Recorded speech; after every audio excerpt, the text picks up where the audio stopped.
que no es poco.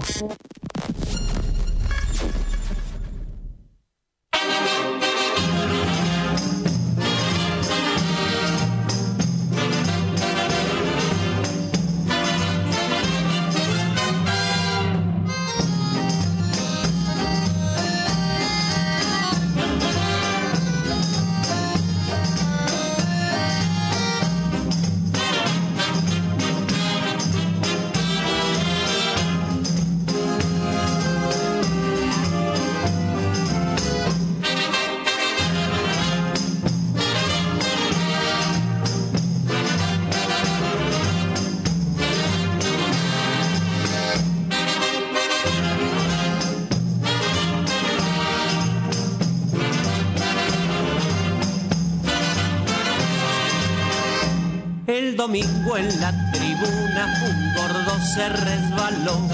Si supieran la avalancha que por el gordo se armó, rodando por los tablones hasta el suelo fue a parar, mientras todos los muchachos se pusieron a gritar. Deben ser los gorilas, deben ser. Que andarán por allí. Deben ser los gorilas, deben ser. Que andarán por aquí. Deben ser los gorilas, deben ser. Que andarán por allí. Deben ser los gorilas, deben ser. Que andarán por aquí. Muy buenas tardes, ¿cómo están mis queridos oyentes? Acá estamos saliendo al aire con la emisión número 436 de este programa que se llama Anochece en Buenos Aires, que no es poco, para que la radio comunique y la memoria sea un ejercicio. Bueno, muy bien, hoy les cuento que en la segunda parte de nuestro programa vamos a proseguir con nuestro viaje por nuestro continente, nuestra patria grande, y vamos a llegar al Brasil, un gigante latinoamericano. Brasil es el quinto país más importante en extensión territorial en el mundo, para que se den cuenta del país del cual vamos a hablar. ¿Y con quién vamos a hablar? Y bueno, vamos a hablar con un amigo de la casa, argentino él, reside en Sao Paulo. Él es abogado e integrante del colectivo Argentinos para la Victoria Provincia 25.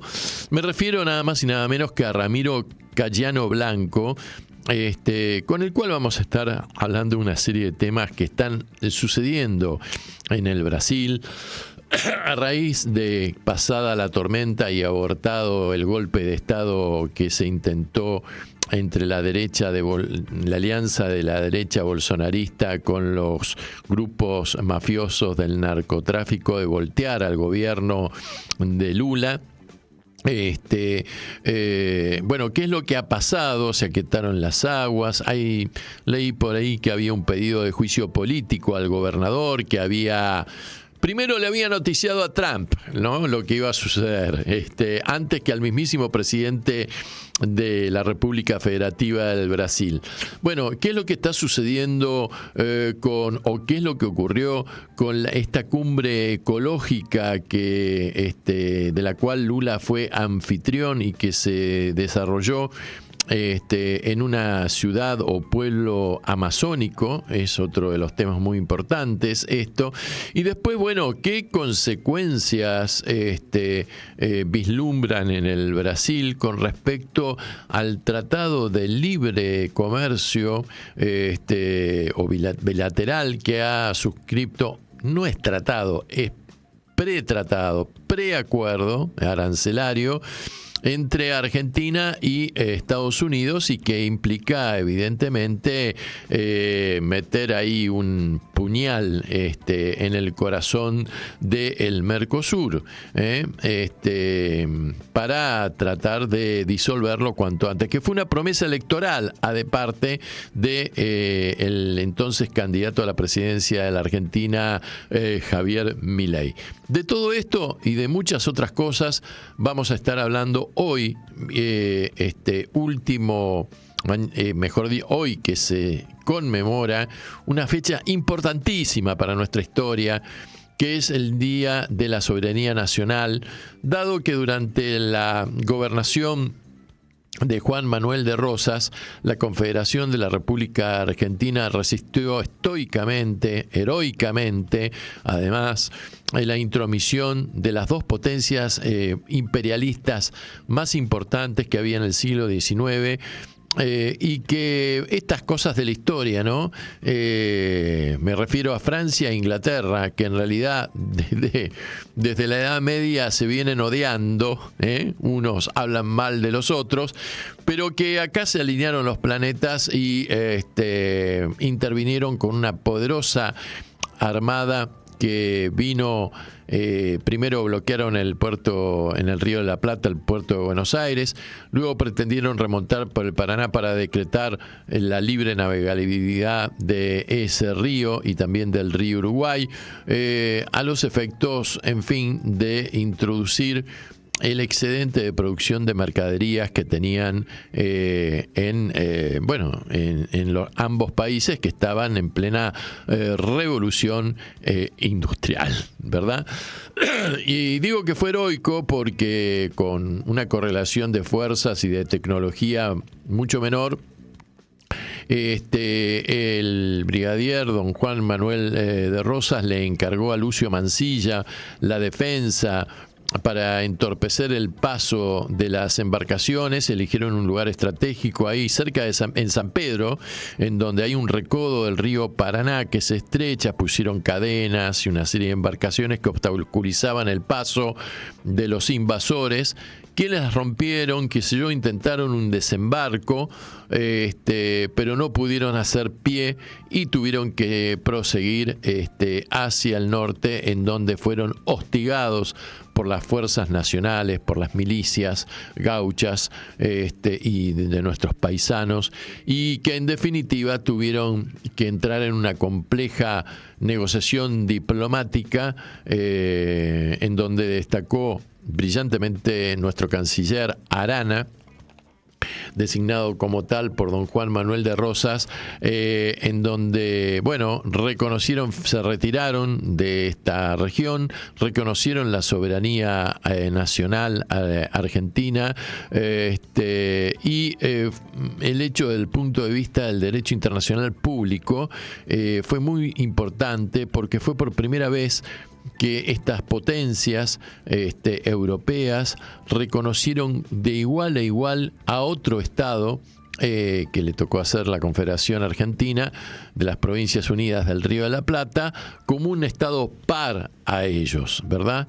Y esto ha sido meticulosamente ocultado por la historia oficial argentina.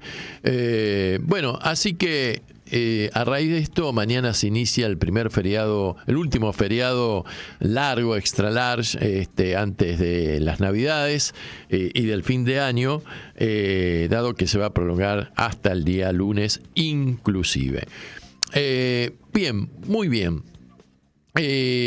Vamos a comenzar con el análisis de lo que ocurrió en los últimos días. En el plano internacional, te cuento que pese a la tregua de alto el fuego que se estableció luego de la presión ejercida por los Estados Unidos de América en Gaza, siguen las escaramuzas, siguen los bombardeos. Israel sigue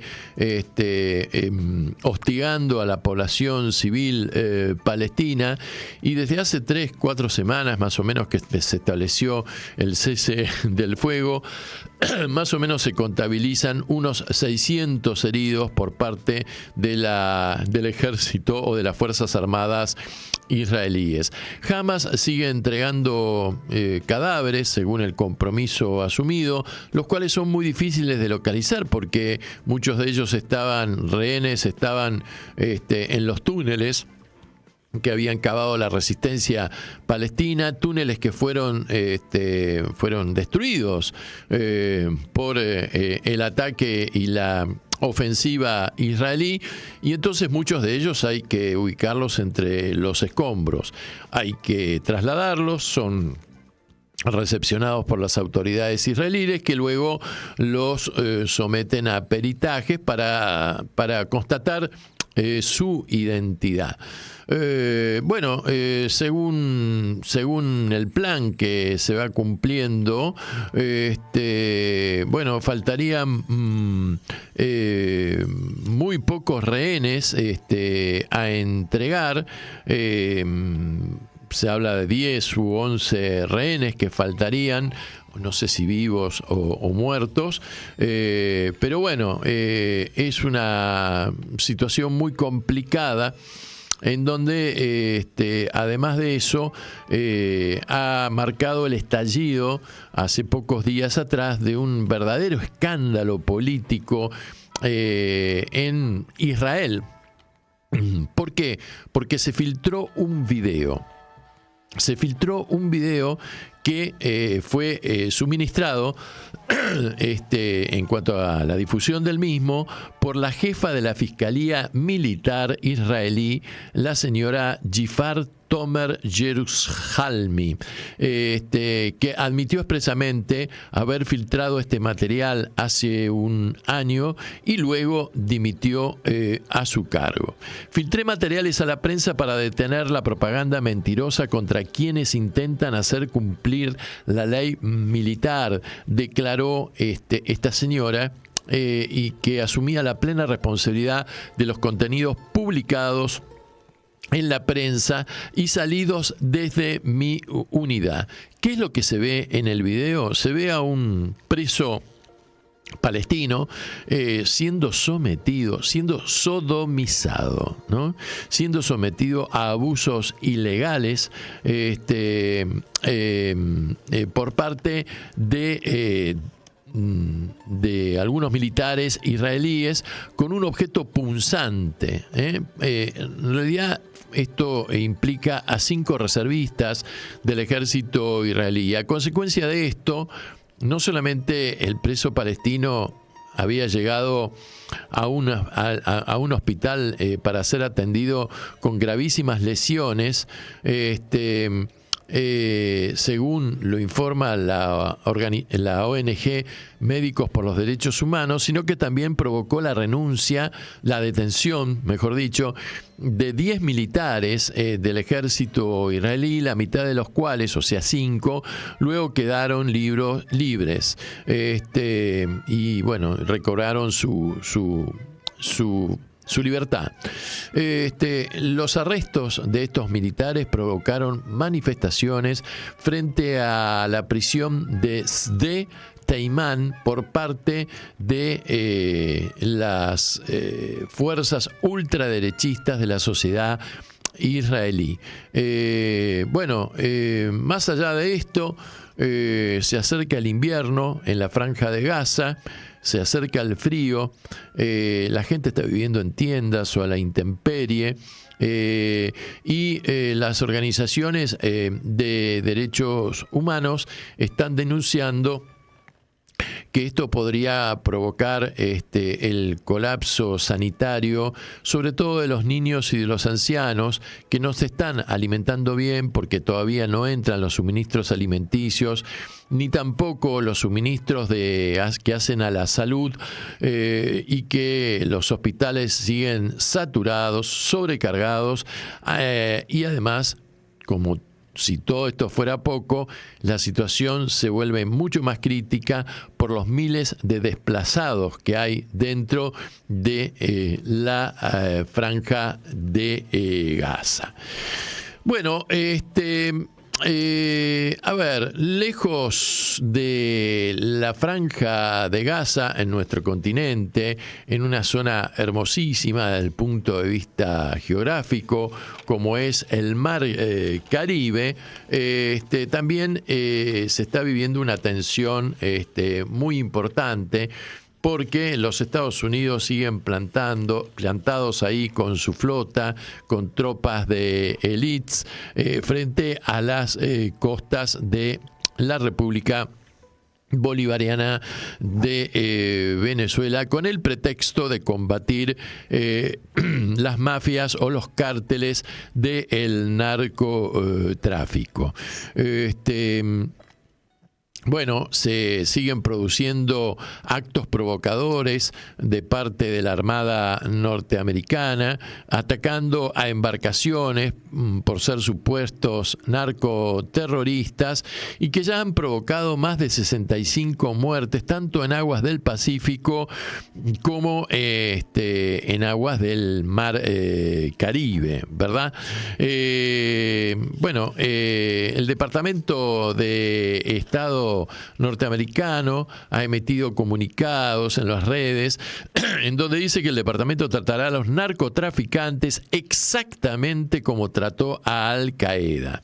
Trump justificó esta ofensiva militar como parte de una guerra contra el narcotráfico y sostiene que se encuentra en conflicto armado con los cárteles. Esta interpretación no solamente es rechazada por las Naciones Unidas y por la mayoría de los gobiernos latinoamericanos, que califican a estos bombardeos como una violación al derecho internacional público.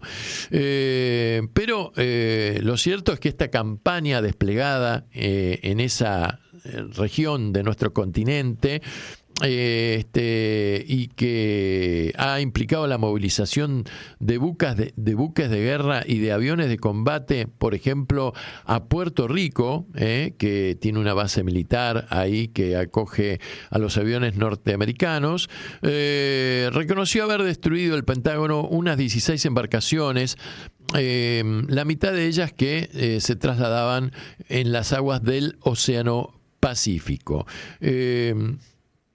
Además, dice que esto no solamente implica a Venezuela, sino a otros países de la región. Al lado de Venezuela está Colombia, lo que llevó a que el presidente colombiano, Gustavo Petro, condenara los ataques y lamentara el silencio de algunos gobernantes o países de la región. Dijo Petro, cuando se utiliza un misil contra una lancha con personas desarmadas, se comete una ejecución extrajudicial. Y además advirtió que la falta de una respuesta conjunta por parte de los países latinoamericanos le da poder a los genocidas y anunció que Colombia va a presentar una proposición ante la Organización de las Naciones Unidas para exigir el cese de las operaciones militares estadounidenses en la región en lo inmediato. Lo cierto es que también el alto comisionado de la ONU para los derechos humanos, el señor Volker Turk, señaló que las personas a bordo de las lanchas fueron víctimas de ejecuciones extrajudiciales, porque además Trump no muestra ninguna evidencia de que en esas embarcaciones haya efectivamente narcotraficantes. Y reclamó el señor Turk el cese inmediato también de los ataques, manifestando que Estados Unidos debe ponerles fin. Lo cierto es que la ONU ha pedido que se lleve a cabo una investigación rápida, independiente y transparente sobre cada uno de estos ataques. Por otro lado, Nicolás Maduro anunció que Washington está utilizando el pretexto de los cárteles y del narcotráfico para imponer un cambio de régimen e impulsar un golpe de Estado en su país. Lo cierto es que los ataques ya han generado consecuencias económicas importantes en lo que y sociales también en la región. Por ejemplo, hay comunidades costeras del noreste venezolano como la Guiria y Cumaná, en donde los pescadores y comerciantes ya tienen miedo de aventurarse con sus embarcaciones al mar, al agua. ¿Por qué tienen miedo de ser atacados, hundidos y masacrados por algún misil, verdad?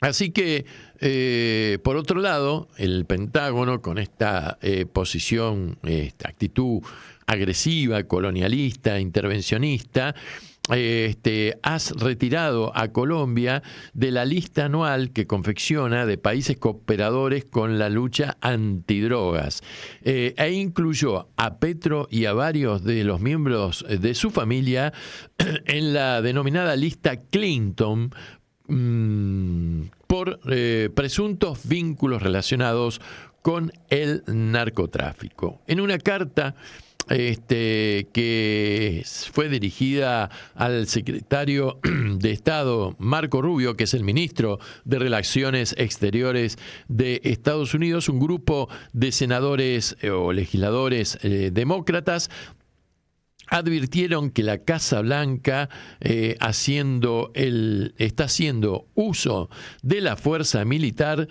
sin ningún tipo de autorización del Congreso, lo cual podría hacerla incurrir en la ilegalidad. Buah, así están las cosas, mientras que en Argentina, te cuento que la semana pasada, luego de varios viajes que hicieron a Estados Unidos, Milei, su gabinete, el ministro de Economía, Caputo, anunciaron con bombos y platillos que se había celebrado un acuerdo comercial de libre comercio con Estados Unidos de Norteamérica. En realidad, este no es un acuerdo comercial, es un preacuerdo que tiene, para que entre en ejecución, que cumplir determinadas etapas a efectos de lograr su efectivo funcionamiento y ejecución. ¿Por qué? Porque este acuerdo, para que tenga vigencia, tiene que ser aprobado, refrendado por el Congreso de la Nación Argentina, que tiene 2 cámaras, diputados y senadores, y que tiene que ser pasar por ese filtro. Hasta tanto esto no ocurra, todo lo que está diciendo el gobierno al respecto tiene un gran efecto propagandístico y mediático, pero nada más. Por eso el embajador argentino en Estados Unidos, que mientras dijo que ya estaba todo cocinado y esto, bueno, implica el inicio de una nueva era para los argentinos, el nuevo ministro de Relaciones Exteriores, Kirchner, fue mucho más que precavido y dijo que esto, bueno, era el primer paso de un proceso que va a llevar su tiempo.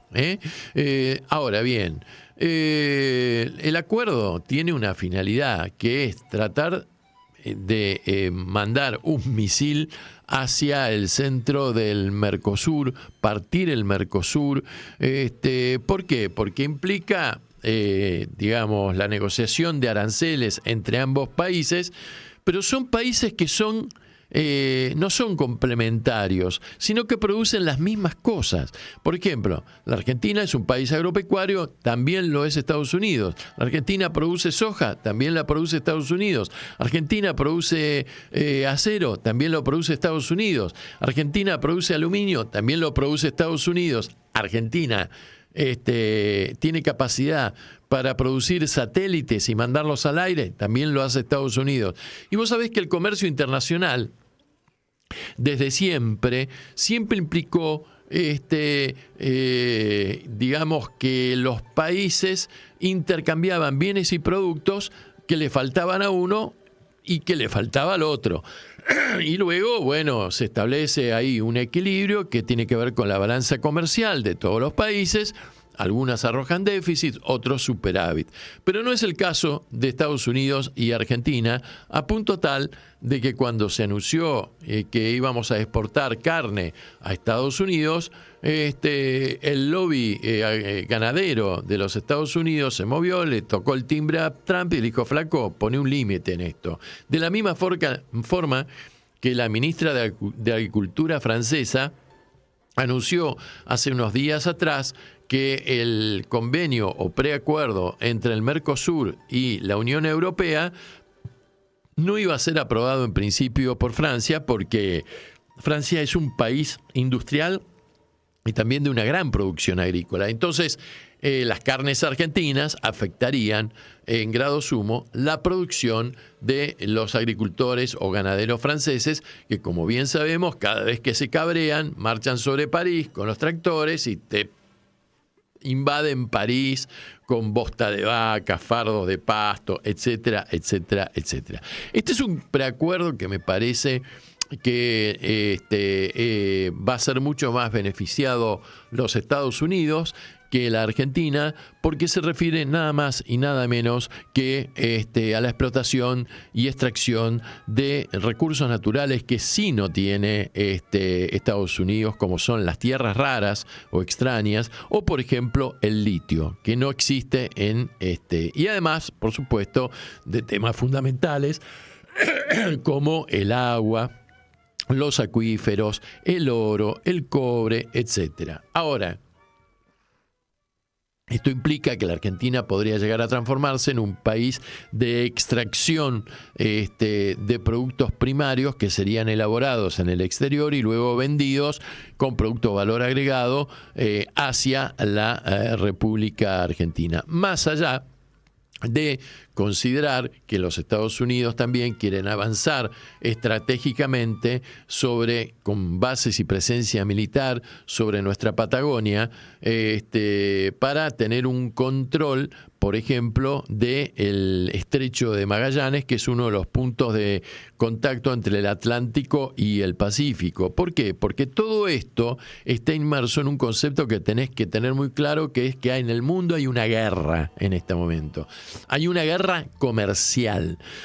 Y esta guerra comercial se celebra entre dos contendientes, dos pesos pesados, Estados Unidos por un lado y China por el otro.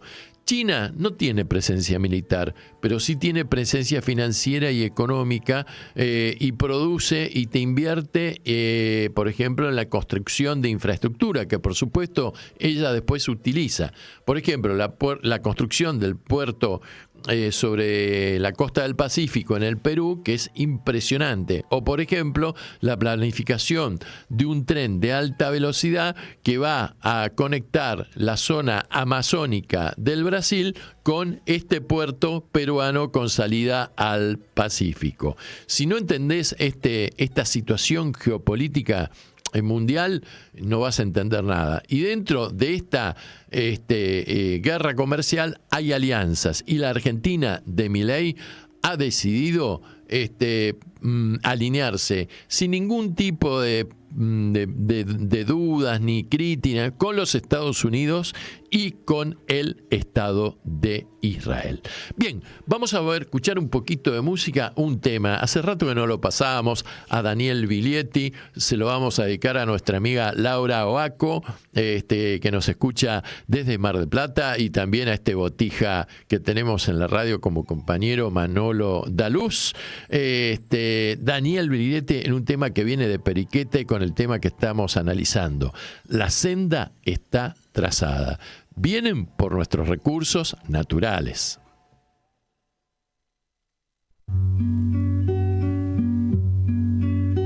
España, Inglaterra, también Portugal,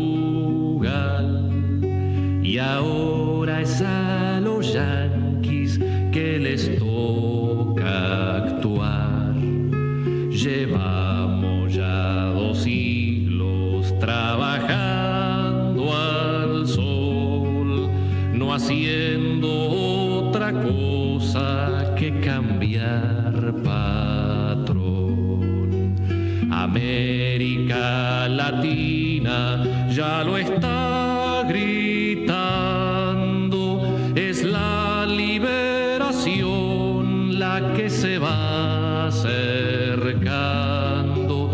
pues hay en nuestros pueblos una inmensa fe. La senda está trazada, nos la mostró el Che.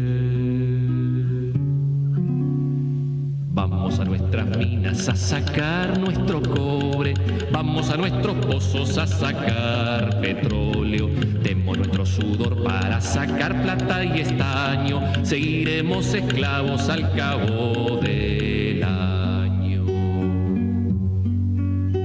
América Latina ya lo está gritando, es la liberación la que se va acercando, pues hay en nuestros pueblos una inmensa fe. La senda está trazada, nos la mostró el Che. Trabajemos la tierra con tenacidad, pa' que el patrón engorde con felicidad. Riquezas naturales no son para ti, son para mayor gloria de la Unité Free. España, Inglaterra, también Portugal, y ahora es a los yanquis que les toca actuar. Llevamos ya 2 siglos trabajando al sol, no haciendo otra cosa que cambiar patrón.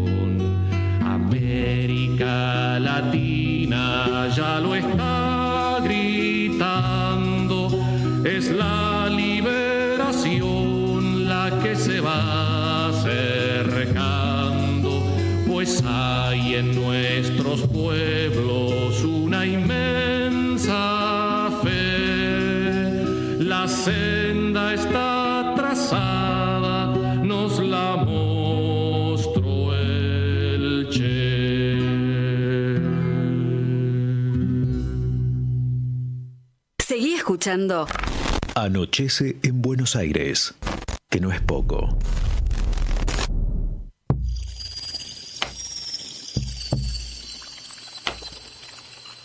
Muy bien, habíamos hablado antes de escucharlo de Daniel Biglietti de que este preacuerdo que ha suscrito la República Argentina con los Estados Unidos de Norteamérica tiene que pasar por el filtro y aprobación del Congreso de la Nación.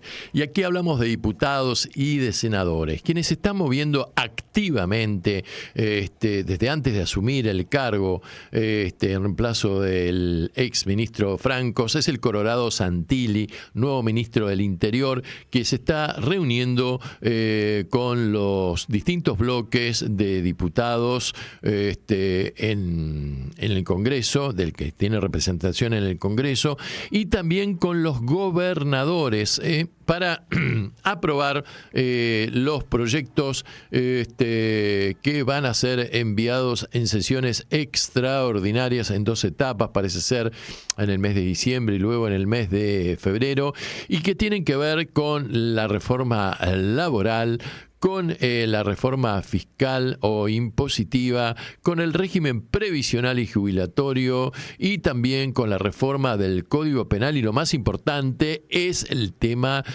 de la aprobación del presupuesto. Hace 2 años que la Argentina, desde que asumió este gobierno libertario, no tiene presupuesto, y esta es una imposición expresa del Fondo Monetario Internacional. Bueno, Santilli se está manejando, como te dije, con los gobernadores, le está poniendo el palo en la zanahoria, diciéndole: muchachos, si ustedes nos apoyan con sus diputados en estos proyectos, van a tener guita, le vamos a dar alguna obra pública, y bueno, y los está extorsionando desde el punto de vista financiero y económico. Y hoy tiene una reunión muy importante con el gobernador Zamora de Santiago del Estero. Santiago del Estero es una provincia que está representada en el Congreso de la Nación con 9 diputados. No es menor el tema, ¿eh? Ayer se pasaron a las filas libertarias 3 diputados radicales con peluca, entre ellos el diputado Campero, cuyo padre fue funcionario de Cavallo, que formaba parte también de la Fundación Mediterránea allá en el gobierno de Menem de la década del 90 del siglo pasado. Y bueno, y la verdad es que luego del triunfo electoral, la Libertad Avanza está haciendo política, está construyendo poder. Se nota en los reportajes a un Milei menos agresivo, más calmo, todo esto por imposición expresa de los Estados Unidos de Norteamérica, que le exigen gobernabilidad.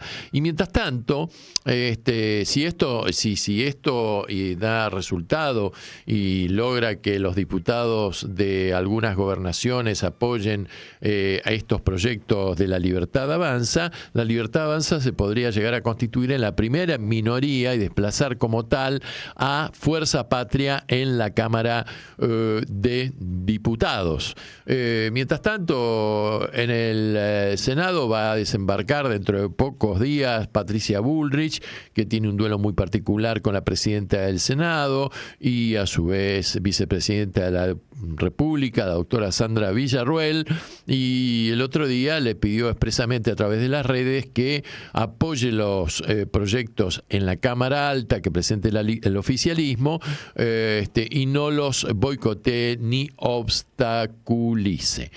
Lo cierto es que, siempre hablando del ámbito del Congreso, ayer la comisión investigadora de la FER Libra, dentro de la Cámara de Diputados, presentó su informe, un informe bastante duro y lapidario que compromete seriamente a la persona del presidente de la República, como también a su hermana y a alguna gente de su más íntimo entorno.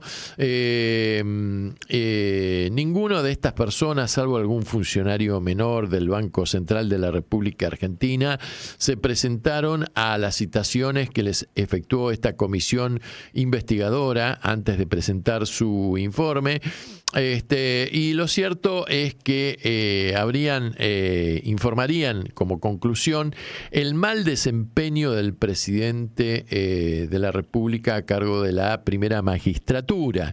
Debemos recordar que el mal desempeño del presidente de la República motiva el inicio, si es que están las mayorías necesarias, de un juicio político contra el presidente.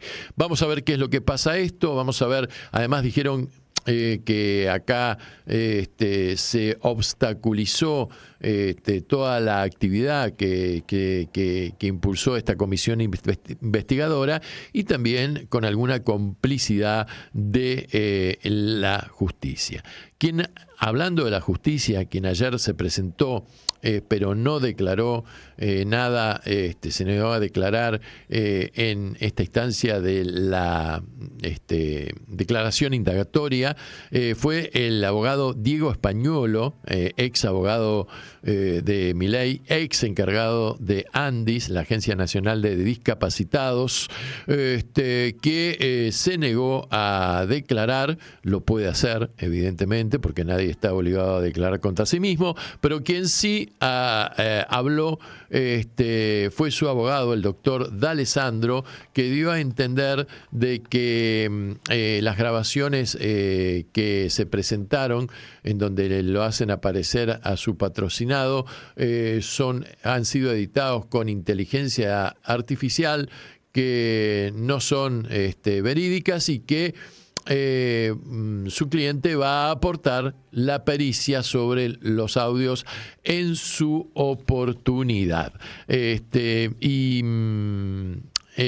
destacar además que el fiscal que actúa en este caso, que es el doctor Picardi, la semana pasada presentó un dictamen, una acusación de más de 400 fojas u hojas, como prefieras denominarlo, muy duras, con pruebas muy terminantes y que corroborarían la presencia aquí de una asociación ilícita en la comisión de los delitos que se le impugnan y con el tema de las coimas que implican seriamente a la secretaria general de la presidencia, Karina Milei.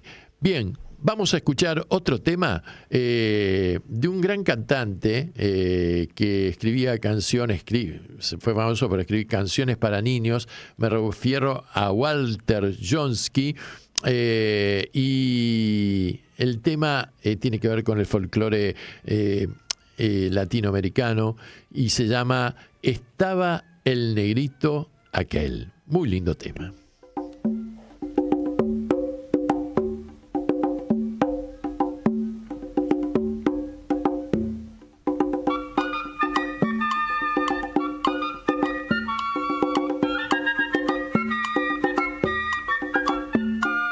Estaba el negrito aquel, estaba comiendo arroz. El arroz estaba caliente y el negrito se quemó. Estaba el negrito aquel, estaba comiendo arroz. El arroz estaba caliente y el negrito se quemó. La culpa la tiene usted de lo que le sucedió por no haberle dado cuchara ni tenedor. La culpa la tiene usted de lo que le sucedió por no haberle dado cuchara ni tenedor.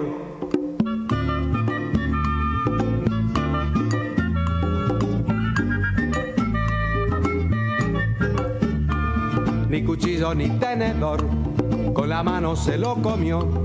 El arroz estaba caliente y el negrito se quemó. Ni cuchillo ni tenedor, con la mano se lo comió. El arroz estaba caliente y el negrito se quemó. La culpa la tiene usted de lo que le sucedió por no haberle dado cuchara ni tenedor. La culpa la tiene usted de lo que le sucedió por no haberle dado cuchara ni tenedor.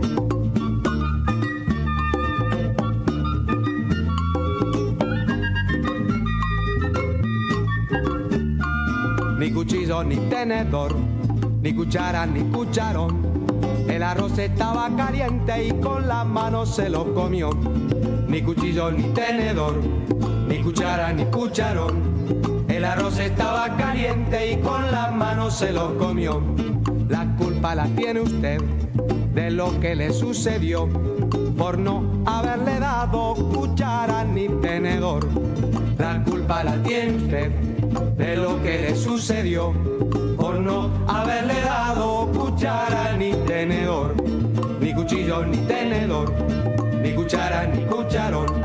Ni cuchara ni tenedor, ni cuchillo ni cucharón. Ni cuchillo ni tenedor, ni cuchara ni cucharón.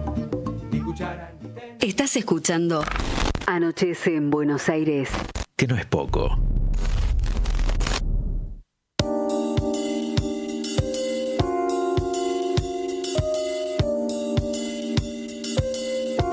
Muy bien, muy bien. ¿Te gustó el tema? Walter Johnski, muy lindo tema. Bien, vamos a rememorar un hecho deportivo que ocurrió el 3 de noviembre del año 1985. Nos ubicamos en Italia, nos ubicamos al sur de Italia, nos ubicamos en la ciudad más importante del sur de Italia, que es el inicio de la costa amalfitana, la ciudad de Nápoli, en un estadio colmado por 81.000 personas, en lo que hoy se llama Estadio Diego Maradona. jugaba el Napoli, camiseta celeste, contra uno de los equipos más poderosos del calcio A, llamado la vieja señora. Me refiero a la Juventus. Y entonces en esa época había salido campeón de Europa. En el Napoli jugaban el Diego Armando Maradona, el Pelusa, y también otro argentino que fue seleccionado nacional, Daniel Bertoni.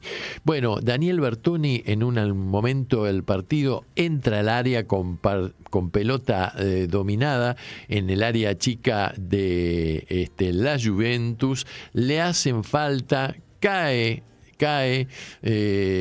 y clarísimo penal. Sin embargo, el árbitro que le tocó dirigir este partido, el señor Giancarlo Redini, no cobra la máxima pena, sino que decreta y sanciona un tiro libre indirecto adentro del área. El arquero de la Juventus era un arquerazo, el señor Stefano Tacconi, que había recibido nada más que 5 goles en lo que iba de la disputa del campeonato. El tiro libre era indirecto, o sea que no podía patear el ejecutor directamente hacia el arco, sino que un jugador tenía que hacer un toquecito, un pase al que en definitiva iba a rematar, y es así que ocurrió. Cuando Pecci, el jugador Pecci, se la da a Maradona, la barrera defensiva que se forma del Juventus se adelanta y Maradona, con esa zurda mágica que tenía, le da la pelota a la pelota, vuela inútilmente Tacconi y se le mete el esférico en el arco. Napoli ganó ese partido 1-0 y marcó la ruptura de una racha en donde no le podía ganar a la vieja señora hacía 12 años. Entonces, para que se den una idea, estalló el estadio, fue impresionante, ya Diego era un ídolo indiscutible en el Napoli. Y entre el año 1984 y 1991, Maradona enfrentó a la Juventus en 15 oportunidades. Y la verdad es que nunca perdió en esos 8 años en el San Paolo frente a la Juventus. La verdad es que hubo un solo partido en el cual Maradona no pudo jugar como consecuencia de una lesión muscular que lo privó de integrar el primer equipo. Esto fue el 1 de abril del año 1981, cuando Napoli cayó de local 4-2 frente a la Juventus. Lo cierto es que si bien ese año la Juventus se iba a consagrar campeón de la Serie A del calcio, fue un punto de inicio de conquistas de Napoli y de Maradona que no se detuvo, porque Napoli pudo obtener el primer scudetto, o sea, la copa de su historia, en la temporada siguiente, y también lo iba a ganar en los años 89, en el campeonato de los años 89-90, ganó la Copa 86-87, la Supercopa de Italia en el año 1990-91 y la Copa FIFA 1988-89. Nunca más tuvo el Napoli una performance como la que acabamos de describir. Y de este hecho, se acaban de cumplir 40 años de un mito en el que se ha constituido el Diego, que es un mito que es viviente, pasional, vigente. Vos vas a Nápoles, vas al barrio histórico de Nápoles ahí y vas a una esquina ahí donde está el famoso santuario de Maradona y es impresionante ahí la idolatría y el amor que le tienen los napolitanos, y en esa pequeña porción de terreno hay turistas y futboleros desde ya que provienen de todas las latitudes del planeta. Así que, bien, queríamos recordar este importante acontecimiento y volvemos a la música con Marcela Morelo, la banda número 3, mi querido Guillermo, en este tema con reminiscencias folclóricas que se llama Luna Bonita, mientras vamos preparando nuestra conexión con el doctor Ramiro Cayano Blanco. ¿Qué estás esperando? Te espera un encuentro único.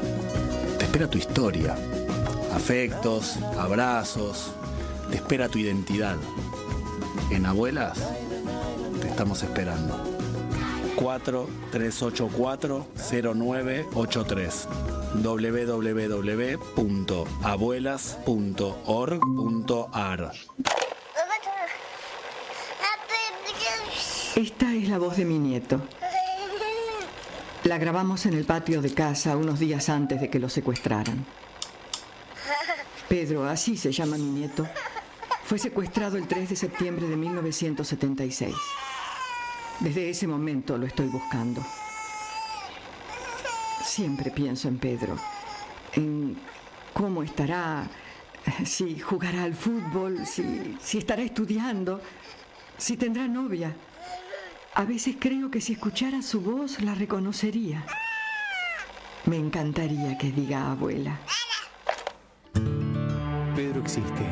Su abuela aún lo busca. Si tenés dudas sobre tu identidad o crees que sos hijo de desaparecidos, comunicate con las abuelas de Plaza de Mayo. 4867-1212. Bienvenidos y bienvenidas a Nuestra América, Centro Cultural. Vení a conocer diversos talleres artísticos, aprendí idiomas y bailá en las peñas compañeras.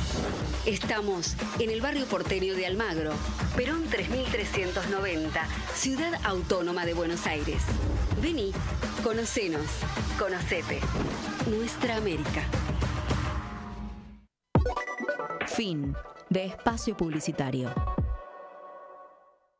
Seguí escuchando. Anochece en Buenos Aires, que no es poco.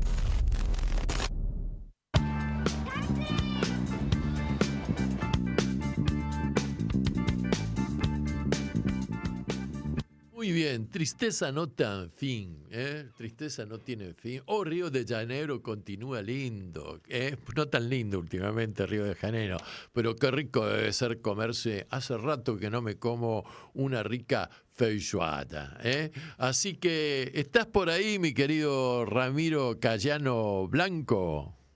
¿Qué tal, Martín? ¿Cómo te va? Bien, bien, querido. ¿Cómo andás vos? Bien, acá andamos, acá andamos. Bueno. Bueno, aquí estamos en un día lluvioso, lleno de chubascos, complicado el día en Buenos Aires, porque es una lluvia así, ¿viste? No es una lluvia así masiva, sino vuelve, bueno, en fin, complicado el asunto, ¿viste? ¿Cómo andás? Y decime, ¿qué noticias tenés para contarnos? Porque están sucediendo cosas en Brasil, están sucediendo cosas en el continente, todas están entrelazadas y tienen consecuencias entre ellas. Y bueno, y vamos a hablar de todo un poco. Y vamos a hablar de todo un poco, porque yo veo que hay muchos analistas, Martín, que ellos toman los temas muy, digamos, localmente. Lo que pasa en Argentina pasa en Argentina, lo que pasa con Venezuela es cosa de Venezuela, lo que pasa en Brasil pasa en Brasil, lo que pasa en México pasa en México. Y la verdad que nosotros tenemos que ver las cosas desde un contexto un poco más grande. Exacto. Estamos a 20 años exactos del no al ALCA del 2005 sí. en un contexto muy diferente del que era en el 2005. Con Estados Unidos replegándose en el mundo, luchando por una hegemonía con uñas y dientes, como un león herido que es. Exacto. Tratando de mantener un poco, salvar las papas, ¿no? Viene una paliza terrible con China. China les está dando una paliza en todas las áreas principales de lo que es la tecnología. Y lo que ellos tenían ahora como la gran esperanza, que era la inteligencia artificial, bueno, resulta que no es tanto. Y no, primero, que no es tanta la revolución que va a ser la inteligencia artificial, y tampoco hay que tener tantas máquinas para la inteligencia artificial, porque los norteamericanos estaban con una ventaja muy grande con los microchips, no le querían vender microchips a China, y ahora Huawei acaba de decir que tiene microchips de 3 nanosegundos, o sea, casi los mismos que los norteamericanos. Y vos fíjate que charlamos la vez pasada, ¿no? El agujero que le hizo China a Estados Unidos con la DeepSeek, que supuestamente con una inteligencia artificial de 6 millones de dólares, en realidad algunos dicen que era 60, está compitiendo contra un complejo que se pretendía arrancar a los contribuyentes norteamericanos 500.000 millones de dólares cuando subió Donald Trump. Viste que cuando subió Donald Trump, al lado de él estaban toda la gente, inclusive que no lo habían apoyado a él, muchos de ellos, ¿no? De los sectores tecnológicos. Estaban todos. Era la industria 2.0, que era con lo que Estados Unidos pretendía más o menos hacer frente. Bueno, no lo estaría consiguiendo, digamos. Y se aferra a América Latina, pero con uñas y dientes. Entonces muchas veces algunos dicen, bueno, sí, lo que pasa, bueno, de los nuestros, digo, no de los analistas nuestros, porque sabemos si vamos a analizar lo que pasa, por ejemplo, en Venezuela, del mainstream, bueno, Maduro es un dictador, hay que derrocar a Maduro. Sí. Toda esa cosa que ya conocemos. Pero de lo nuestro todo el mundo dice, bueno, es el petróleo. Sí, es el petróleo. Es verdad que es el petróleo. Venezuela es la primera reserva de petróleo del mundo. Pero ¿será que es el petróleo? Es solamente eso. Algunos que van más allá dicen, bueno, es el petróleo y es el oro. El oro, fíjate que están todos los bancos centrales desesperados comprando oros para poder tener una reserva de valor, porque el dólar está perdiendo, que es uno de los grandes problemas de la economía norteamericana, que el dólar está perdiendo su jerarquía, como moneda de valor. Todo el mundo está vendiendo títulos del Estado. Japón está vendiendo títulos del Estado norteamericano. China está vendiendo títulos del Estado norteamericano. O sea, cada vez menos gente quiere tener en sus reservas papeles dólar o papeles que estén anclados en dólar. Entonces, bueno, sí, el oro puede ser otra medida. Pero el petróleo, ¿viste? Yo te digo, si en este momento sale Maduro y le entrega el país a Donald Trump, no van a explotar el petróleo de Venezuela, porque Estados Unidos hace años, un par de décadas más o menos, que viene invirtiendo mucho dinero, pero mucho dinero, Martín, en el tema del fracking. Ellos tienen bastante petróleo por fracking, y es caro el petróleo por fracking. Para que sea rentable económicamente, tiene que ser $60 como más el barril, ¿viste? Si no, no es rentable. Entonces ellos no van a empezar a explotar mucho oro mucho petróleo, porque eso va a hacer que el precio baje. Claro. Al aumentar la oferta de petróleo, el precio va. Entonces, ¿por qué hace todo esto? Por una cuestión: disciplinamiento de América Latina. Persuasión y disuasión. Primero, disuadirnos de que no tengamos ninguna cuestión soberanista, ni en materia militar, ni en materia política, nada de la CELAC ni esas cosas que nosotros queremos tener. En materia económica, nada de comercio con China. Hay que disuadirnos de que comercio con China es malo porque hay trabajo esclavo, como dice el convenio que está firmando Argentina ahora, que Argentina se compromete a no hacer comercio con países que usen mano doble esclava. O sea, faltaba decir que hablen chino y que hablen mandarín, que hablen mandarín y que tengan bueno, y después de persuadirnos de que ellos son la única salida que nosotros tenemos. Si no, viene un golpe de Estado, viene alguna consecuencia. O sea, el palo y zanahoria, solo que hay mucho palo y poca zanahoria. Exacto. Y a partir de ese esquema vos podés ver todas las cosas que están ocurriendo.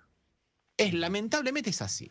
Cuando vos querés saber qué ocurrió la semana pasada en Belén de Pará, en la COP30, donde 4 o 5, algunos de los pueblos originarios y otros no, fueron a querer ingresar por la fuerza a una mesa de trabajo, donde están los que se les llaman los sherpas diplomáticos, haciendo punto por punto los tratados que después van a tener que ser firmados, un tema muy complejo, porque estamos en una situación bastante complicada con el medio ambiente. Hay muchas posiciones diferentes de acuerdo a los países centrales y no.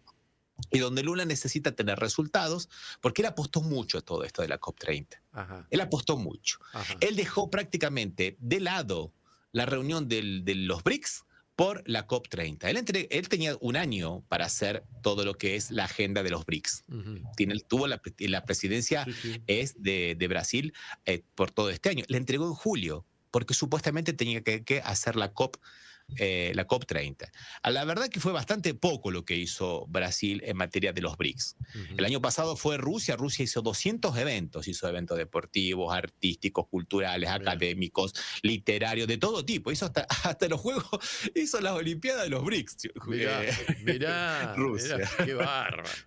No, hizo de todo. Y ahora Sí. Brasil, viste, no hizo absolutamente nada porque decía, no, vamos a focalizarnos en la COP30. Entonces Lula tiene que demostrar esto. Y después aparecen 4 o 5 ahí payasos reviviendo consignas de la época del 2014 en los movimientos golpistas contra Dilma. En el 2014 había grupos que decían, queremos facultad, universidades y hospitales con el patrón de los estadios de la FIFA.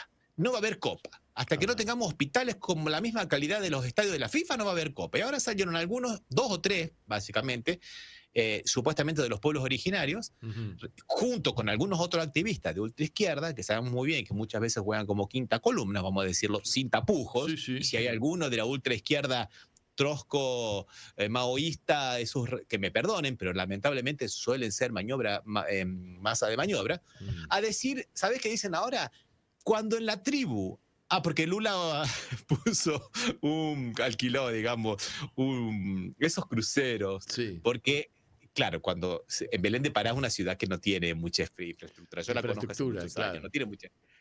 Claro, y cuando vieron los hoteles, vieron que venían todos los primeros mandatarios y muchas figuras, empezaron a subir los precios, exageradamente, es lo que suele ocurrir. Entonces Lula, ¿qué hizo? Alquiló un crucero para estas delegaciones. Entonces los indios decían, hasta que no haya hospitales en la tribu con el mismo lujo de los cruceros, no vamos a parar de hacer lío. O sea, vos fíjate, resucitan el mismo argumento, solo que ahora le cambian el estadio por el crucero y la ciudad por la tribu. ¿Qué estás pidiendo? ¿Qué nihilismo es eso? Estás reivindicando. Ellos querían entrar porque decían que ellos tenían que participar en la toma de decisiones. Bueno, para eso había que estar previamente en todas las discusiones, eso no se hace únicamente ahí. Ahí se termina de costurar, de acertar los acuerdos. Y después aparecen muchas críticas, tanto por, aunque te parezca mentira, a veces aparecen tantas críticas por izquierda cuanto por derecha en Brasil contra el gobierno de Lula. Y lo que charlábamos la vez pasada, ¿no? Cómo le están pegando a Lula por la cuestión de la seguridad, siendo que Lula es uno de los gobiernos que más ha hecho hasta ahora por la seguridad. Y en estos dos años le ha dado un golpe durísimo. 2 golpes durísimos, porque esta semana hubo otro golpe durísimo también contra un esquema de un banco que ya desvió algo así como 12.000 millones de reales, algo así como, supongamos, unos 2.000 millones de dólares, a través de algunos estados de derecha, entre estos el estado de Río de Janeiro, el estado de Amazonas, el estado de San Pablo, el estado de Minas Gerais, el estado de Brasilia, en un esquema criminal donde se piensa que se lavaba dinero de las facciones criminales. Mirá. Y eso ha sido todo hecho por la Policía Federal de Lula. Nunca se ha combatido tanto la delincuencia como ahora. Por eso que hubo un proyecto de Lula que lo comentamos la vez pasada, ¿te acordás? Que era en contra de los grupos criminales. Bueno, rápidamente metieron al que era el secretario de Seguridad de Brasil, acá de San Pablo, Darrite, que es el hombre del secretario, que lo único que tiene es que fue policía, lo echaron del grupo especiales de tarea de acá de San Pablo, ¿no? Porque era muy violento, porque no compactuaban con su accionar, de matar y sin preguntar. Y él lo eligen diputado con ese discurso y lo nombran secretario de seguridad acá de San Pablo. Y él le dan una licencia rápidamente, él va a Brasilia, asume de nuevo como diputado y él redacta de nuevo el proyecto que le mandó el Congreso, el Poder Ejecutivo para que lo trataran. ¿Qué es lo que hizo? Lo primero que hizo, sacó la facultad de investigación de la Policía Federal. No. La Policía Federal solo podía actuar si se lo pedían los gobernadores. Después se armó un lío bárbaro con eso. Imagínate. Cuando se dieron cuenta que habían perdido la batalla cultural, como ellos dicen, bueno, en 48 horas lo cambiaron. Dijeron, bueno, pero que le avisen a los gobernadores. ¿Pero por qué le va a avisar a los gobernadores? Es para que los gobernadores le avisen. Bueno, la cuestión es que salió una barbaridad, eso ahí, salió un mamarracho, fue aprobado por la Cámara de Diputados con muchas discusiones y con la derecha brasilera realmente en franco retroceso. Mira. Más, sí. Realmente en franco retroceso. Hay un análisis muy lindo que hicieron en Russian Today hoy en el medio ruso al respecto. Mucho por los aciertos de Lula, mucho por lo que va a ocurrir a partir del 1 de enero, que la gran mayoría de los trabajadores no va a pagar más impuestos a las ganancias en Brasil. Ajá. Es una ley que Lula impulsó. No pudo impulsar la contracara, no se sabe cómo va a salir ese dinero, porque la idea era cobrarle impuesto a las grandes fortunas, que se opusieron todos los diputados estos del Centrón, este grupo de mafiosos fisiológicos que juegan con uno y juegan con otro, y la verdad juegan siempre a favor de ellos mismos. Sí, sí. Pero no importa, a partir del año que viene va a empezar a circular mucho más el dinero en Brasil. La inflación está bajando, la inflación del mes de octubre fue del 0,08%, o sea que no llegó al 0,1%. Epa. Con la economía recuperándose, pero el discurso de la derecha de que al Partido de los Trabajadores le gusta, darle prebendas a los pobres, a los ladrones, se pegó fuertísimo. Es más, esta semana de nuevo el gobernador de Río de Janeiro, César Castro, hizo otra acción donde murieron personas. El problema no es que se hagan las acciones contra el Comando Vermelho tienen que realizarse. Claro que tienen que realizarse. Lo que está faltando es articulación y trabajo de inteligencia previa. Y lo digo esto porque los que más están sufriendo son los propios policías, que los están llevando a hacer acciones para las cuales no están preparados. Eso lo demostró, lo charlamos la vez pasada, ¿te acordás? Cuando la anterior, que murieron 4 policías. Y uno de ellos tenía 44 días de experiencia. O sea, un recién formadito. No podés mandar a un jovencito de eso. Un jovencito que podría ser tu hijo, Martín, podría ser mi hijo. Seguro. O sea, una locura eso. Para rédito político. Claro. Para rédito político de la campaña del gobernador que quiere ser, senador el año que viene. Y la derecha está, desesperada. Ahí ya lo han empezado a investigar en el Supremo Tribunal Federal, al hijo de Bolsonaro, que está en los Estados Unidos, pidiendo intervención contra Brasil. Y Bolsonaro ya está a un paso de la cárcel, ya no le quedan prácticamente, se calcula que puede ser esta semana o la semana que viene, que ya no le queda más ninguna medida judicial para que vaya a la cárcel, se está viendo dónde puede ir a la cárcel, él sigue diciendo que tiene problemas de salud, para que no lo lleven a una cárcel común, para que le den la cárcel domiciliaria. Un argumento remanido, siempre se enferman cuando tienen que ir a la cárcel estos tipos, ¿viste? ¿Qué va a hacer? Vos no tenés la menor idea, pero es de manual. Claro. Es de manual. Claro, o sea, todos lo hacen. Lo ha hecho la Carla Zambelli. Este hombre, cada vez que tenía en Bolivia, ahora también se va a enfermar la Boluarte en el Perú, seguramente. Exactamente. ¿Viste? Sí. La única que goza de buena salud es Cristina.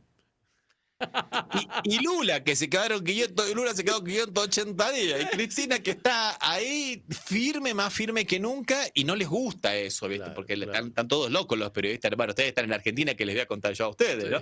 Pero están todos locos. ¿Cómo no muestra, cómo en la reunión no sale la foto de la tobillera? ¿Cómo no sale? Claro, sí, la de la tobillera.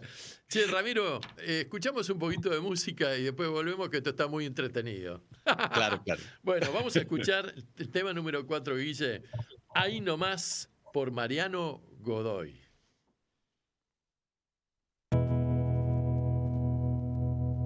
Que la vida me devuelva en melodías, que los ojos no se cansen de llorar, que tu nombre se repita cada día en mi boca y en mi forma de cantar, que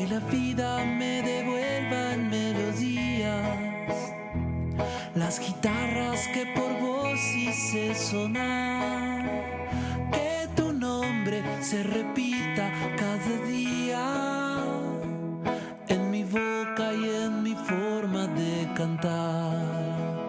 Ahí estás donde voy, donde quiero llegar. Ahí nomás donde voy, donde puedo ser más. Ahí me das como vos me miras. Ahí nomás, ahí nomás, ahí nomás.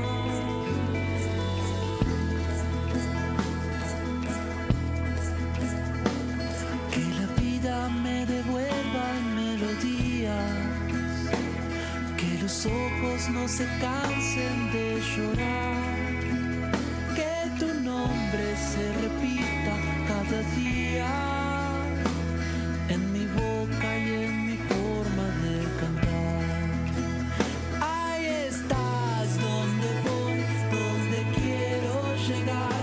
Ahí nomás donde voy, donde puedo ser más. Ahí me das como vos me miras. Ahí nomás, ahí nomás, ahí nomás.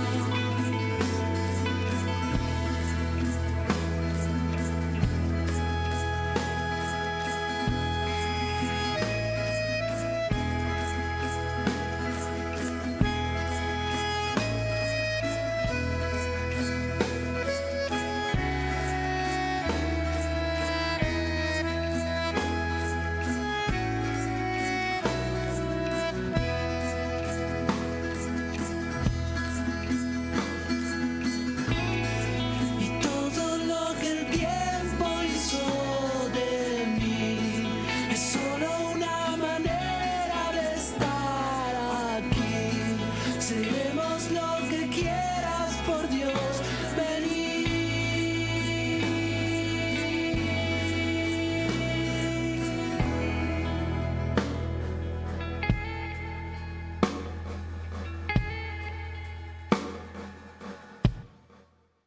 Estás escuchando Anochece en Buenos Aires. Que no es poco.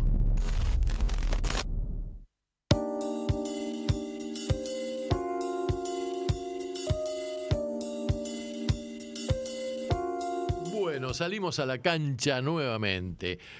Hoy hemos recibido un mensaje de Eduardo que nos está escuchando desde el Tigre, provincia de Buenos Aires, y que dice: hola muchachos, siempre escuchándolos, muy atentos desde Tigre Centro. Un saludo. Adelante, excelentes programas. Bueno, muchas gracias, Eduardo, y bueno, y seguí escuchándonos y difundiéndonos en lo posible.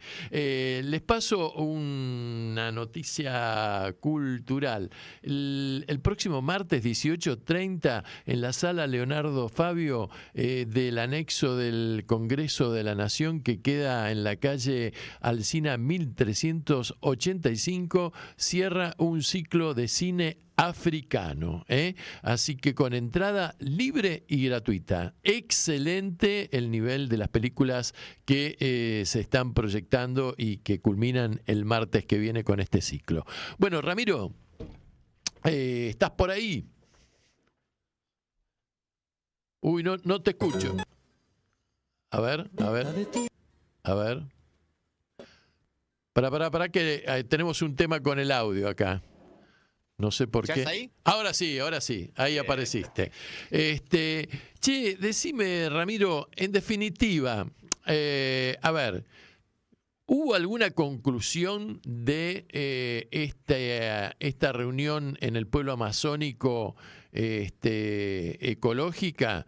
¿O quedó ahí la cosa en veremos en la próxima? Si se arribó a puntos en común? Todavía se está tratando ese tema. Hay, por ejemplo, compromiso por 29 mil millones de dólares de los países para hacer un fondo de rescate a los países, para los países que tengan selvas, entre ellos Sí. Brasil, por ejemplo, Claro. porque digamos los países ricos que ya han destruido sus bosques y sus reservas naturales deberían ahora contribuir. Eso fue una cosa que lleva adelante Lula hace muchos años y eso ha llegado ahora a una conclusión parcial.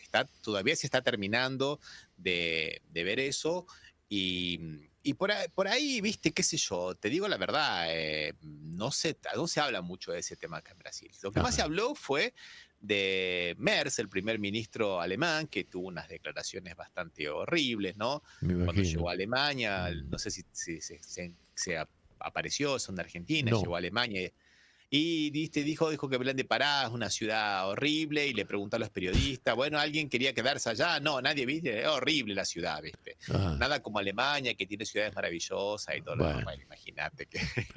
Bueno, un pelotudo, perdóname, no suelo utilizar estos temas, pero un pelotudo el alemán, ¿viste? Claro.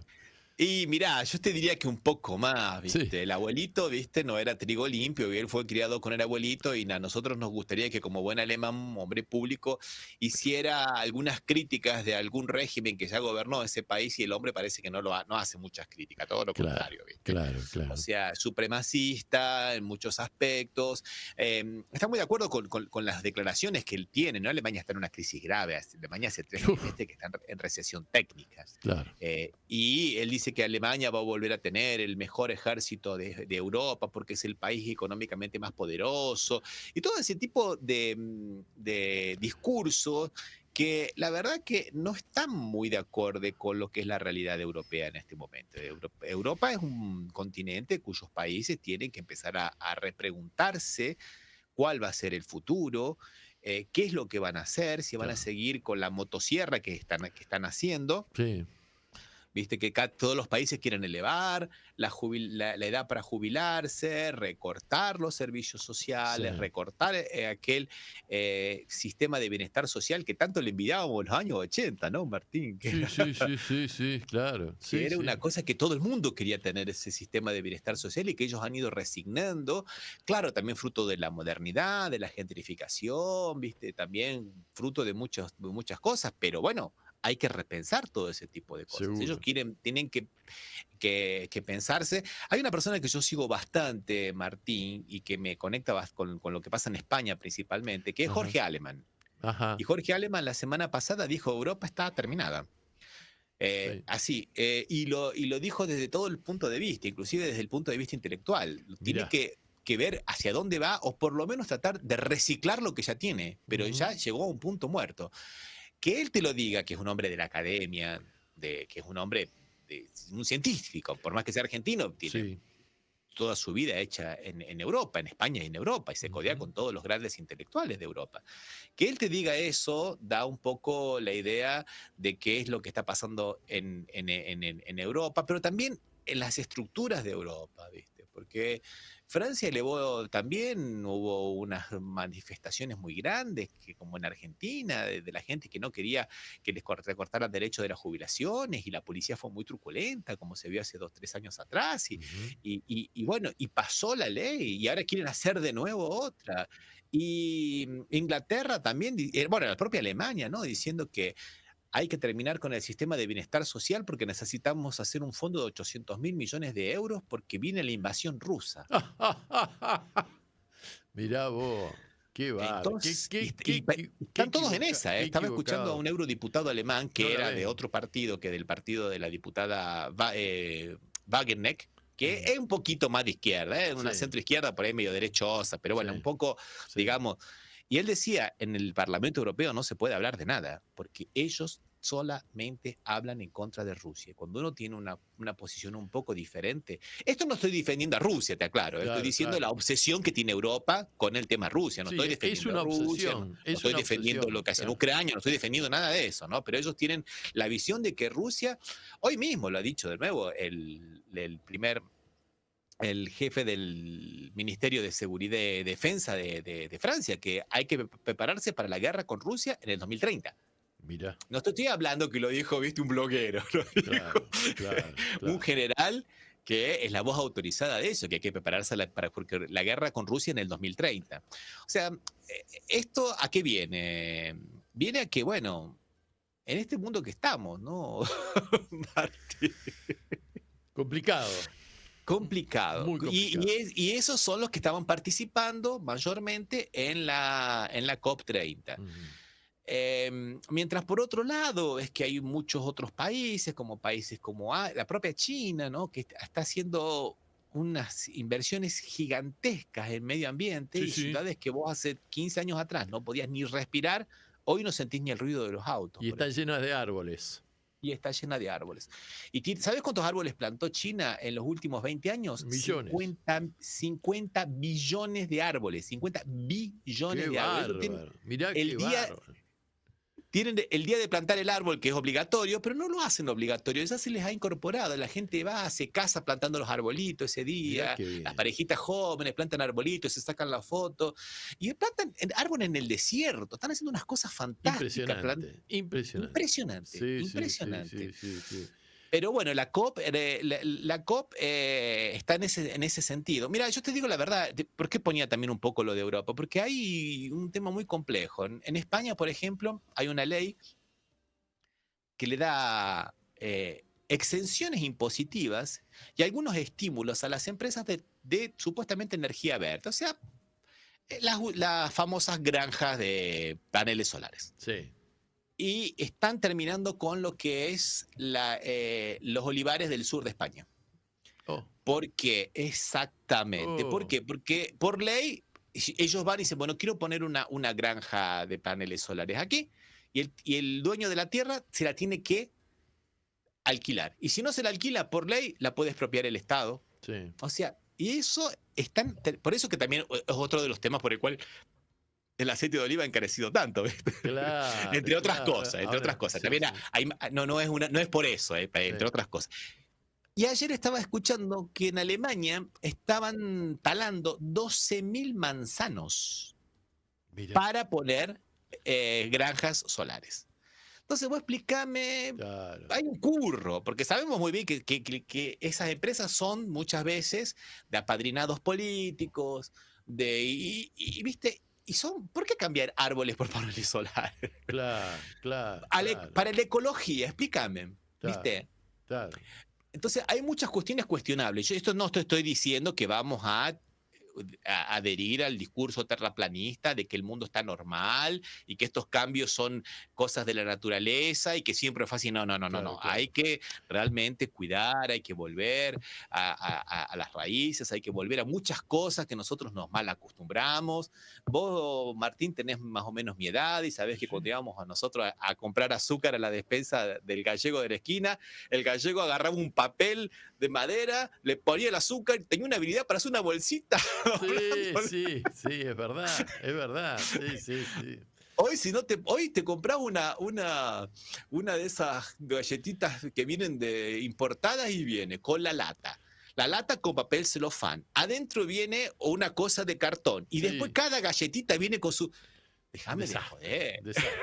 Desastre total. Pero vos sabés que con respecto a los árboles, y después vamos a pasar al tema que me interesa hablar un poco de este señor, el gobernador de Río de Janeiro, que leí por ahí que se le ha iniciado o ahí está por iniciársele un pedido de juicio político. Pero volviendo al tema de los árboles, hace 2 o 3 años atrás yo estaba con mi mujer en Villa Yardino, Córdoba, Valle de Punilla, mes de enero, calor, ¿viste? Íbamos caminando, que eso hacía mucho calor, pegaba el sol y de repente nos pusimos abajo de la copa de un árbol. No me acuerdo qué árbol era, porque yo de árbol no entiendo mucho. No sabés la frescura que tuvimos. Era mejor que un aire acondicionado. Y era un arbolito ahí frondoso con una copa y nos dimos cuenta de que cambiaba el aire. Cambiaba, ¿viste? Una maravilla. A ver, si en vez de estar ese arbolito hubieran plantado 1000 arbolitos ahí, pero una maravilla. Hay que volver a esas cosas. Hay que volver a esas cosas, dejar de ser comodones, volver a llevarnos la bolsita para la compra. Bueno, en Argentina veo que está bastante bien eso. Sí. Pero yo me acuerdo una vez que hice una ruta, fui de Puerto Madryn a Rawson, pero por la ruta provincial 1, que era de tierra y que iba costeando la playa. Sí. Una ruta maravillosa, hermosísima, divina. Y cuando llegábamos a Rawson, llegábamos al basural y estaban todos los espinillos llenos de bolsitas de plástico. Mirá. Era una tristeza. Terrible. Una tristeza. ¿Viste? Lo mismo pasó también en La Rioja también. Claro, También las montañas hermosas y llegábamos a Chilecito, que salís de Chilecito, que está el basural y está todos los espinillos hermosísimos en las montañas, todos llenos de bolsitas de plástico. Menos mal que por lo menos creo que en Argentina hay mucha conciencia alrededor de eso y acá en Brasil, en las grandes ciudades también. Pasemos al amigo gobernador de Río de Janeiro. Este fracaso estruendoso que tuvo por montar operativos que terminan en masacres, por haberle avisado primero a Trump, por tratar de endilgarle este despelote de la inseguridad al amigo Lula. ¿Es verdad que ha derivado en posible juicio político al gobernador? Tiene 3 causas. Una de ellas es en el Superior Tribunal Electoral. Sí. Porque hizo campaña anticipada y uso del poder público cuando era gobernador para que lo eligieran de nuevo. Eso no se podía hacer. Entonces, posiblemente lo vayan a... Está todo dado para que lo condenen, ¿no? Ya la mayoría... No se formó mayoría todavía en el tribunal, pero falta poco para que se forme mayoría. Están esperando... Eso en materia electoral. Con eso quiere decir que puede ser que si lo condenan, que el año que viene no sea candidato y por 8 años no pueda ser candidato. Bien.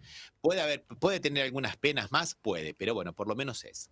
Por otro lado, tenemos el Supremo Tribunal Federal, le empezó un juicio por no haber cumplido con estas directrices de la propia Corte que le dio y por muchas otras cosas más.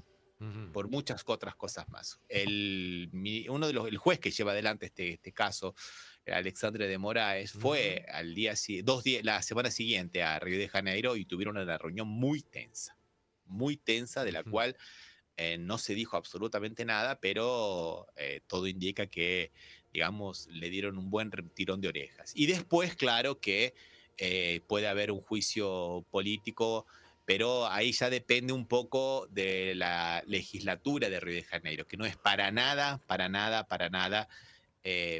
confiable. Lo que pasa es que le han descubierto a este buen hombre, que era muy amigo de un joyero que fue diputado provincial, también diputado estadual, que era el que lavaba el dinero para el narcotráfico. Y le hacía las joyas a los narcotraficantes y le lavaba el dinero. Y así llegó a ser diputado provincial y muy amigo de este señor Claudio Castro. Claro. Y también se lo está investigando por esas conexiones que tiene. Y por muchas otras cosas más, inclusive por este escándalo, ¿no? Porque habría puesto Río de Janeiro 2.000 millones de reales, algo así como unos 400 millones de dólares a este banco que era fraudulento, que se usaba para lavar dinero. Mira. Fue uno de los que más puso. Y por muchas otras cosas más. Cada vez que lo van investigando le van encontrando más delitos. Porque son una verdadera organización criminal. O sea, el tipo es un impresentable. Sí, absolutamente impresentable. Lo que pasa es que Río de Janeiro, viste, es el corazón del bolsonarismo. Entonces es complicado, muy complicado. Pero la situación jurídica de él no está para nada bien, para nada bien. Che, ¿y el amigo Bolsonaro dijiste que está a punto de ingresar a una prisión? Está en prisión domiciliaria y lo van a llevar posiblemente a la prisión común. Por ahora está así, digamos, en la prisión preventiva domiciliaria, pero ya va a tener la definitiva, no le quedan más recursos, le falta nada más que se publique lo que se llama el acordón de los últimos, el acordón es, digamos, la síntesis de lo que votaron cada uno de los jueces en las últimas, los últimos recursos que tenía la defensa, que eran recursos declaratorios nada más. Entonces, pero todos votaron igual, así que no hay mucho que discutir. Claro. Votaron todos a favor de lo que dijo el que hace. O sea que está casi a un paso de ir a la cárcel. Y no lo estoy diciendo yo, lo está diciendo todo el arco de la extrema derecha. ¿Cuándo va a ir preso el propio Bolsonaro? O sea que la presión que ejerció Trump para su amigo Bolsonaro no tuvo mucho efecto, que digamos. No. Más allá de el show, ¿viste? Eso. Yo en esos casos, te digo la verdad, yo no sé si la expresión fue de Trump o si fue de Marco Rubio y la gusanera de Miami, que es la que tiene amistad con el hijo de Bolsonaro, ¿no? Con Eduardo Bolsonaro. Sí. Que inclusive la semana pasada tuvo una reunión, no, hace 2 días, perdón, tuvo una reunión con Marco Rubio, una reunión en pie de 5 minutos, ¿no? Pero él lo muestra en todas las redes sociales, como que yo estoy articulando el salvataje de la democracia y la libertad en Brasil y toda esa perorata que ellos largan, ¿no? Pero bueno, a tal punto está tan mal la situación que esto hay que esperar, pero aquí muchos analistas de los nuestros dicen que se está por fugar Eduardo Bolsonaro bajo las alitas del amigo Bukele. Ah, Bukele. Ah, mira, yo pensé que venía para la Argentina, che. No, para el amigo Bukele. Tampoco confían mucho en Milei, ¿viste? Se han roto un poco las relaciones con Milei. El nexo que tenían con Milei era Cerimedo, ese era el nexo que ellos tenían con Cerimedo, ¿viste? Cerimedo también se ha peleado con Milei, y Cerimedo en este momento está en La Paz, en Bolivia, está trabajando para el señor Leandro Paz. Claro, el nuevo presidente. Para el nuevo presidente. Y eso no significa que no se ha podido trabajar, como se ha demostrado, en México, por ejemplo, con esta generación Z, con muchas comillas. Claro, Z. Salió un chiste que era muy bueno, había unos viejitos, pero ustedes son de la generación Z, sí, de la generación Z de Zapata, nacimos cuando nació Zapata. Zapata. Porque no era ni generación Z ni nada, son, viste, simplemente destituyentes. Claro. Eso me hace acordar tanto, discúlpame Martín, discúlpame, pero me hace acordar tanto a junio del 2013. En junio del 2013, Dilma Rousseff tenía el 70% de aprobación. Brasil estaba a punto de hacer la Copa del Mundo en el 2014. Las Olimpiadas creo que fueron en el 2016. Todo el mundo hablaba de Brasil y del boom económico de Brasil, y de pronto aparece un grupito de gente de izquierda de Porto Alegre primero, en enero, pidiendo el boleto de ómnibus gratis. Eso, viste, después vino acá a San Pablo, bueno, queremos el boleto, y justo en ese momento hubo un aumento de 20 centavos del boleto, más o menos algo así como el 8%. Y se armó, los jóvenes salieron a la calle y la policía reprimió. Y reprimió mal. Y fue horrible lo que se vio. Eso encendió las calles. Y a partir de ahí, esas manifestaciones que empezaron siendo de grupos de izquierda, empezaron a ser grupos de derecha, a estar en contra de la corrupción. No te dejaban que participaras con ninguna bandera política, mucho menos si era una bandera política de izquierda. En el 2014 se empezaron a dividir. Los movimientos más de izquierda estaban en contra de la Copa del Mundo. Y los movimientos de derecha, no, de nuevo, la corrupción y abajo Lula, abajo Dilma. Cuando se termine Dilma se van a acabar los problemas en contra de la corrupción. Lo mismo que había ocurrido en Argentina en el 2012, 2013 y 2014 contra Cristina. El mismo perfil de gente, las mismas imágenes. ¿Viste? ¿Te acordás de la imagen del chetito que andaba con el cafecito y el coso y el habano? Bueno, acá andaban con el vino, el habano, el champán, las mismas. ¿Te acordás la foto de la mujer que se llevó a la empleada doméstica en Argentina? Sí, bueno, acá se llevaban a las empleadas, a las niñeras, ¿viste? Para que les cuide los chicos. Las mismas fotos. Actitudes, y la misma táctica. El derrocamiento de Dilma Rousseff. Comenzó siendo un grupo de izquierda que luchaba por cosas como estar en contra de la corrupción. ¿Quién no puede estar en contra de la corrupción? Lógico.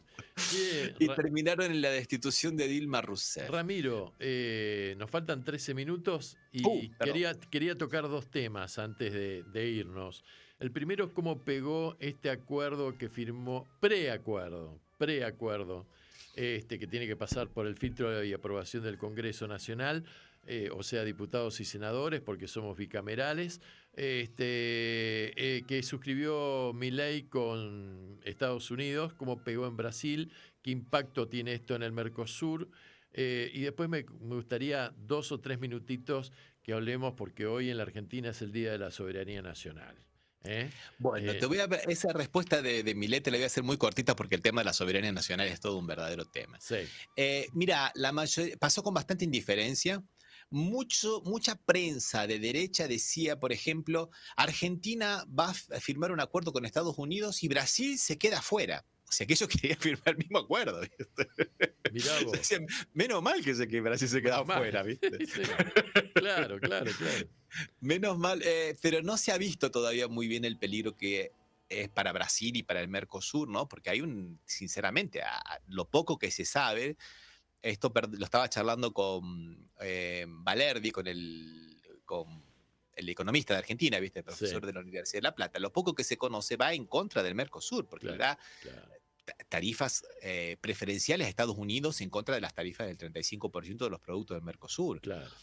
O sea, debería ser mucho más grave, y sin embargo no le han dado mucha importancia. Y muchas veces, como te digo, se lo ve de una forma, ¿viste? Como digo, ay, nos dejaron afuera, pobre de nosotros. Claro. Y hay también, como te digo, hay cierto sector que todavía tiene esperanzas en Milei, que todavía sigue creyendo en Milei acá dentro de la derecha de Brasil, es bastante fuerte. Claro. Bueno, y sobre el 20 de noviembre, ¿qué tenés para decir? Es interesantísimo, son 180 años, 20 años del no al ALCA, 180 años de la vuelta de obligado, ¿no? Ajá. De la vuelta de obligado y qué interesante, ¿no? Porque todo el mundo piensa en un día, las cadenas, ¿viste? La cuestión, pero esto fue todo un proceso, que empezó, digamos, que tuvo, digamos, su parte bélica el día 20 de noviembre, pero después tuvo otras cosas como la vuelta de toneleros, los ataques en San Lorenzo, otra vez, que poco se sabe y poco se dice, y terminó, ¿cómo es? 4 años después con relación a Inglaterra y 5 años después con relación a Francia, que los franceses fueron más duros, ¿viste? Los franceses no querían reconocer, ya nos habían bloqueado en el 38, ¿viste? Y después no querían reconocer. Son más finos, pero son más jodidos, ¿viste? Sí. Los ingleses son más pragmáticos, ¿viste? Sí. Y del otro lado del otro lado del charco, teníamos en Uruguay a todos los argentinos antirrocistas luchando a favor del imperio anglo-francés. Era como si ahora se nos juntara, qué sé yo, Rusia, China y Estados Unidos, lo más fuerte que había, no había más nada. Bueno, está bien, el Imperio Otomano era fuerte en aquel momento, pero no tanto, pero era lo más granado de lo que había y se vinieron con todo. Y bueno, y fue eso, fue una táctica, fue un proceso porque se hizo en lo militar, en lo económico, el boicot de la gente que no le compró las mercaderías fue fantástico. El pueblo fue... Y fue diplomático. Se ganó también en la mesa de negociaciones con una postura. Arana fue maravilloso. Sí. A tal punto que Alberdi, que era un antirrosista declaradísimo, después termina reconociendo que estuvo muy bien y que se sentía orgulloso de los colores argentinos. Claro, no voy a decir me siento orgulloso de Rosa porque era antirrosista, ¿no? Sí. Pero no, entonces eso me parece que es un poco lo que en estos momentos de cortoplacismo, de si perdimos por esto, si perdimos por aquello, si hicimos bien esto, si hicimos bien aquello, viste, pensar en el proceso me parece que es interesante, tener esa visión de que se construye, ¿no? No hay camino, se hace camino al andar, ¿no? Y se hace patria al andar, te diría yo, se hace patria construyendo.